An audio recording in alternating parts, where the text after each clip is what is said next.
Roll up, roll up. West Ham's new boy Pablo Fornals just hit an absolute banger against Belgium in the 88th minute of the Euro Under-21 Championship to win the game for Spain. Myself and Charlie, as you might have known, some of you might know, on the channel there was a video titled Mystery Video, Potential Mystery Video on Sunday night. We didn't do it because it was going to be a review of Fornals' game against Italy. He only played 28 minutes, and myself and Charlie felt that it wasn't enough to talk about. He did, we'll talk about it in a second. He did such and such. But tonight he came on at halftime, so we said, okay, let's do a video on both games. And well, he's just giving us all the content we need to talk about. Charlie, what a strike. What a clickbait. I mean, yeah, what a strike. Yeah, no, as clean as you want. As clean as you want. He was given all the time in the world by Belgium's defence. They should have just stepped to him, if I'm being perfectly honest. But he looked up, saw the space, and then just drove it. It's one of those ones where it goes sort of low and really incredibly hard. Goalkeepers would have struggled with that. Yeah, great strike from Fornals, yeah. It's a strike that this is the downside of doing a gonzo and checking him out on YouTube, because I would have expected him to curl it. But, you know, when he was approaching the goal, he wanted to try and curl it, but he doesn't. He just puts his laces through it, flew straight into that bottom corner. Absolutely superb strike. And just before that, there was one in the ball come to him in the box. He took a touch and he hit it really hard again. It got blocked by a defender. So the guy does obviously like to put his laces through it and stuff, and he's good at it. But myself and Charlie are going to talk about his game as well as the goal. The goal was fantastic. But on Sunday, he came on when they were getting beat 2-1. I think it was 2-1 at the time he came on against Italy. He was only on the pitch for 28 minutes. However, in that time, he did manage 2 key passes and a 100% pass success rate. What did you make of him on Sunday night? He was all right, yeah. He didn't... The game was sort of... Spain started really strong in that game, first half an hour or whatever. They started really strong before Italy sort of came back into it and ended up taking over. And Spain as a team struggled to really do anything of note against them in that second half. But whenever he did get the ball, he was in mostly in tight situations. He did a lot of... he kept the ball really well. Like you say, 100% pass completion makes it obvious, but he kept the ball really well. And there were some nice little...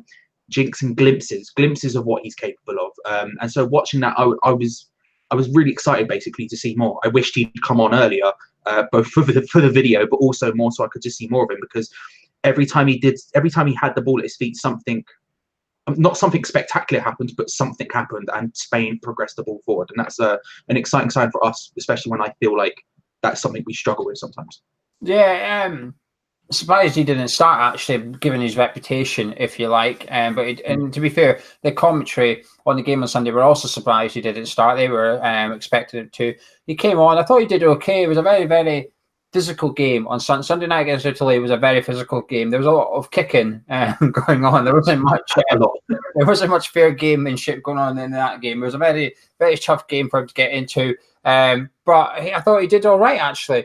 The key pass to say that. The one thing that impressed me on Sunday night was his crossing. There was 2 instances where I felt that he put the ball in really well, but the people on the end of it heading it just weren't quite up to scratch. But tonight he came on at halftime, Charlie, and they were 1-1 against Belgium. But obviously, for those that don't know, in the Under-21 Euro Championships, only the team top of the group go through, and there is sort of like the best second-place team out of all the groups to go through. So there was a lot of pressure on Spain to win tonight. Came on at halftime, 1-1. What do you make of his performance prior to him scoring? I think he did all right. Actually, I think he did well. I think like you say, there was a high pressure on him to actually go and get the win tonight. Much more than it would be, say, in a senior Euro Championships. And so both them, Spain that is, and Belgium were looking for wins. Belgium were a lot more defensively solid than Spain were. Spain was just lackadaisical at tracking back. And there was one moment where you messaged me and you were like, "Bro, he's slow." And I looked at it and I was like, I don't even know if he ran. And you're like, that is him running. It was a bit, that side of the game, I'm not going to say concerned me, but certainly there's question marks where I want to see more of what he can do, say in pre-season, say where he especially where he gets picked to play for us. That would be something I would be looking at to be a potential, maybe an area to improve, or if this was just a one-off situation where they knew they had to get the win, so he was told, look, just focus on attack and literally nothing else. But before the goal, I think he played well.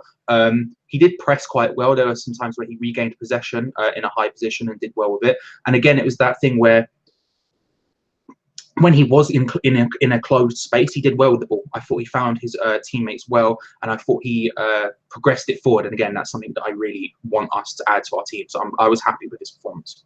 I was very confused by his sort of defensive side of his game tonight, because we obviously, the Spanish journalists and stuff, the well-respected ones, have been saying that his defensive game is not that great, and when he's off the ball, he sometimes switches off a bit, or he can be a bit lazy, etc. And then, like you said, I thought he was pressing well in the final third. There was a couple of times he won the ball back, but in the middle third, he seems to just not be bothered at all. There was that point I said to you, when Belgium were breaking from a Spain corner, he was chasing the guy, suddenly just stopped chasing him. He sort of crossed the halfway line. He thought, well, defense's problem now, I'm not going to bother. But I thought he looked quite slow. I did think, you said he's not running. I thought that was him running. He was just slow. But there was another instance. He sort of went to close someone down, and the guy he closed down passed the ball. Just did a quick pass and move. The guy moved, but Fornals didn't. Fornals just stood still, and I thought, oh. But apart from that, I know people are going to say, oh, he's not being negative. But the thing is, we're talking about his all-round game here. Now, positive, there is loads of positives. What impresses me the most about him is his one-touch passing. There was a lot of times someone would give him it, and he would just pass it. There was no control. His first touch was his only touch. It was a pass, and it was usually a successful pass as well. There was one in the box. He did a little flick. He knew. How do you say his name? Is it Chalabos? Is that his name? Chalabos. I've been saying Cabellos, but I have no idea. After the midweek's Valencia stuff, I have no idea about any Spanish thing. So let's not. We'll go with Ceballos, the Real Madrid midfielder, who looks different class. To be honest with you, I think he looks different class. He looks head and shoulders above the rest of his teammates. But he did a 1-2 with him, and the little flick he gave him back in a crowded box as well. That's the type of stuff we want to see at West Ham. That's the type of stuff that gets fans excited. And you think you can bring that in. And again today, there was a couple of his crosses. Really, really good. They just dip. As soon as they hit that 6-yarder, there was today, the ones he put in, they were dipping in the 6-yarder, which is a nightmare to defend against. And if he can do that at West Ham, I think that's actually what we're poor at. I think we are, West Ham are poor at crossing. And we've got this guy now who, both games he came on, he started playing like the number 10 role because of the way the game was going for context, etc. He started playing as a second striker almost. But he was getting in these pockets where it's impossible to defend against because the centre midfielders are too far forward. If your centre fielder goes that far back, they're playing as a centre back, and centre back can't get him because they've got the strikers. So he just sits in this area, which is like dead man's land to an opponent, and he works it well. His teammates trust him. You could tell that every time his teammates had the ball, they were happy to give it to him. Even if he had players around him, they still just passed it to his feet, knowing that he is good enough to read the game, get the ball out of his feet, etc. I mean, there was a confusing moment when the ball got crossed to him, and it came in about shin height, and he did possibly the world's second worst diving header, because there's bound to be one worse than that. It was a really strange thing to do. I mean, he could have just side-footed it, but he went for the diving header. But his goal is just, well, if fans weren't excited for Pablo Fornals, they are now, because that goal is just out of the top drawer. That Spain needed something. For those who haven't watched the game, Belgium were defending really, really well. They were really tight, really compact, defending in numbers, and it was going to take something a little bit special to do it, and he did that. So tonight's stats: 20 passes when he came on, 1 key pass, 88% pass completion rate. But his dribbles, Charlie, as you know, I like my dribbles, I like my stats. A good dribble stat is about 1.5 per game. Is usually like probably an Antonio. Antonio is probably a 1.5 dribbles per game. Anderson's probably 1.5 dribbles per game. He on Sunday he did 2. Tonight he done 3. Is that something that we need at West Ham? Someone that's willing to get on the ball and drift past players rather than pass it? Yeah, especially in that midfield where I feel like we're really susceptible to pressing. I think sometimes when I look at our midfield, I think as long as the team sort of vaguely harry us, we sort of collapse a little bit at times. And I think having a player like him where if the ball does come to his feet and he is being pressed by whatever team it might be, having someone who has the technical ability and the confidence to, in a small enclosed space, just go, okay, whoop, whoop, whoop, and pass them without really thinking about it. That really excites me, because that was one of the things I was looking for us to improve most on this summer, is that exact position. And like you say, these numbers that he's putting up are very, very good. Where do you think he's going to play for West Ham then, based on what you've seen, the players we've got?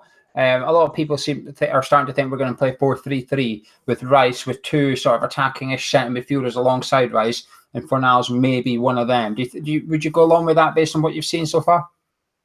Yes, probably. I think it's either that, where we play a 4-3-3, like you say, and it'll be him and Lanzini or Wilshere, or whoever it might be in that role. Probably Noble a lot of games as well against bigger teams. Or it be in a 4-2-3-1 with him being the three, in the middle of the three, if that makes sense. With, again, say, Noble alongside Rice or Sanchez or someone like that. I think that's probably the two positions he will play in.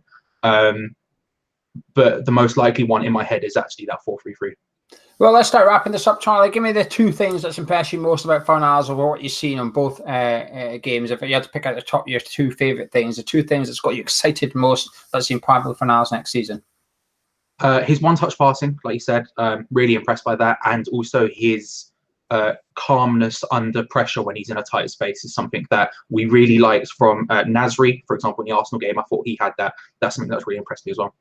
Yeah, I'm going to remove that space one. The first one I would say this is his first one-touch pass type thing. Like the second one is his crossing. His crossing, to me, I've seen him do 4 crosses, 1 okay, but 3 were really, really good crosses. So that's something I like. You can start to see why Pellegrini is maybe wanting a target man-ish type player. You've got this guy that can whip in across like that. So it's easy to see why people are excited. Anyway, cup of tea tonight. It'll be at 8:30, so just under an hour. If you're watching this after Wednesday at 8:30, it's already on the main channel with myself and Gonzo, where I don't know if Gonzo watched the game, but I'll ask him what he thinks of Fornals if he has. That's been Charlie. I've been Joe, been Hammer's Chat. Drop a like on the video if you enjoyed it. Let us know your thoughts on Fornals if you watched either or both of the Spain under 21 games so far. Let us know what you think. Maybe it means Charlie have missed something. We probably have. Let us know about it. Subscribe to the channel if you're new, and we'll see you in a little bit. Thank you.